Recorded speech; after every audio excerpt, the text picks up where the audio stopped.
गुलबर्गा केंद्रीय विश्वविद्यालय में जिस तरह से बिहारी छात्रों के साथ मारपीट की घटनाओं को अंजाम दिया गया है वो बेहद शर्मनाक है और लोक जनशक्ति पार्टी रामविलास कड़े शब्दों में इसकी निंदा करती है। भाग्य की बात है कि विपक्ष की जहां जहां सरकारें हैं, बिहार के छात्रों पर को निशाना बनाया जा रहा है। उनके गठबंधन के घटक दल में बैठे हुए तेजस्वी जी हैं, परसों चौपाल लगाए हुए थे और युवाओं को तरह तरह की बातें कह रहे थे, बड़ी बड़ी बातें कह रहे थे, बड़े बड़े बयान दे रहे थे। आज उनकी घिघी क्यों बंद है? पार्टी की ओर से मेरा आपके माध्यम से सवाल है कि आखिर तेजस्वी जी इन घटनाओं पे चुप्पी क्यों साध लेते हैं? नमस्कार, मैं गुफरान और आप देखना शुरू कर चुके हैं एमजी न्यूज़ जनता की आवाज़। लगातार बिहारियों को मारा जाता है, बिहारियों के नाम से चिढ़ा जाता है। आए दिन हम सुनते हैं कि दूसरे राज्यों में बिहारियों के साथ पीटा जाता है, कभी कोलकाता में, तो कहीं गुजरात में, तो कहीं कर्नाटका में। एक नया मामला सामने आया है, जहां कर्नाटका के गुलबर्गा में एक बिहारी छात्रियों को पीटा जाता है, जिसकी घोर निंदा कर रहे हैं लोक जनशक्ति पार्टी के राजेश भट्ट। उनका क्या कहना है इस पूरे मुद्दे को लेकर, जिसमें उन्होंने बिहार के पूर्व मुख्यमंत्री तेजस्वी यादव पे भी निशाना साधते हुए कहा है कि कहाँ हैं जो बिहारियों का नाम लेते हैं, आज वो कहाँ हैं और वो चुप रहते हैं।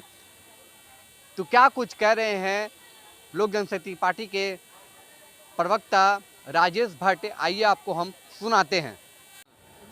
गुलबर्गा केंद्रीय विश्वविद्यालय में जिस तरह से बिहारी छात्रों के साथ मारपीट की घटनाओं को अंजाम दिया गया है वो बेहद शर्मनाक है और बेहद दुखद है।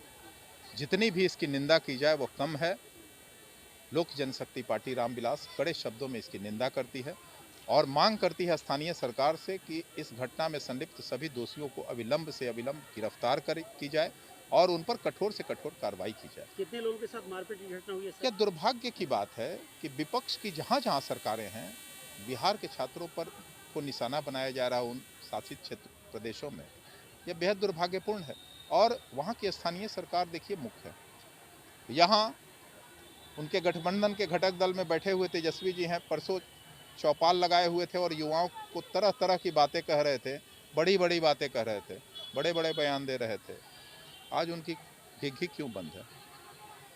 पार्टी की ओर से मेरा आपके माध्यम से सवाल है कि आखिर तेजस्वी जी इन घटनाओं पे चुप्पी क्यों साध लेते हैं? इससे पहले भी बंगाल में एक घटना घटी थी, उसमें भी तेजस्वी जी का यही रौल था कि वो चुप हो गए थे। हम लोगों ने सड़कों पर उतर कर भी उसका विरोध किया था।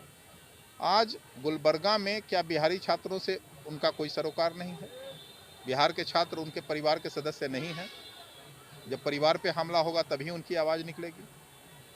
अरे भाई, ये तो तय कर लीजिए ना कि आप विपक्ष में बैठे हुए हैं, आपके गठबंधन की सरकारों के शासित प्रदेशों में जब पीटा जाता है तो कम से कम आप प्रतिक्रिया तो जाहिर करें। आपको तो चुनना हो चाहिए कि बिहारी छात्र आपके अपने हैं या गठबंधन के दल।